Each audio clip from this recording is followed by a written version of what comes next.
So the question is, what are we aiming for? It goes something like this. The scripture assumes that our lives will experience endless threats. And you go through the Psalms, and that is the prominent theme of the Psalm. David is consistently talking about particular enemies, and it seems like reputation occasionally is the issue, but his very life is more often the issue. Psalm 56, Lord, be gracious to me. People are trampling on me. But that Psalm 56, it gives us, I think, a little bit of a direction on what we want to aim for. He speaks of this present fear, and then he has that well-known phrase, when I am afraid, I will put my trust in you. When I'm afraid, I will put my trust in you. What we're aiming for, it seems contradictory, but as people who follow Jesus, it's familiar to us. We're aiming for somehow to merge fear and faith, for them to appear almost in the same sentence.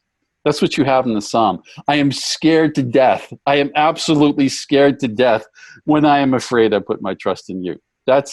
We're looking for those to come closer and closer together.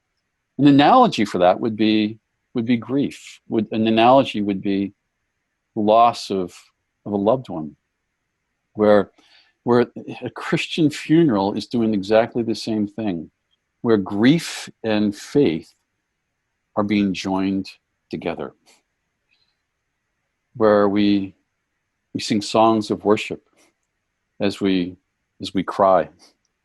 We remember the hope that we all share in Jesus as we cry for the loss of the person. Fears and grief really have very much in common. Fear is anticipating the loss. Grief has already experienced the loss. And by the way, it would probably be worthwhile for you to know that Jesus uses very similar words when he speaks to people who are grieving. In Luke chapter 7, he says to a widow who has lost almost everything, don't grieve. It's not a command. It's a way of saying, I am with you. I care about you. I see you. I hear you. And I am doing something. I am doing something.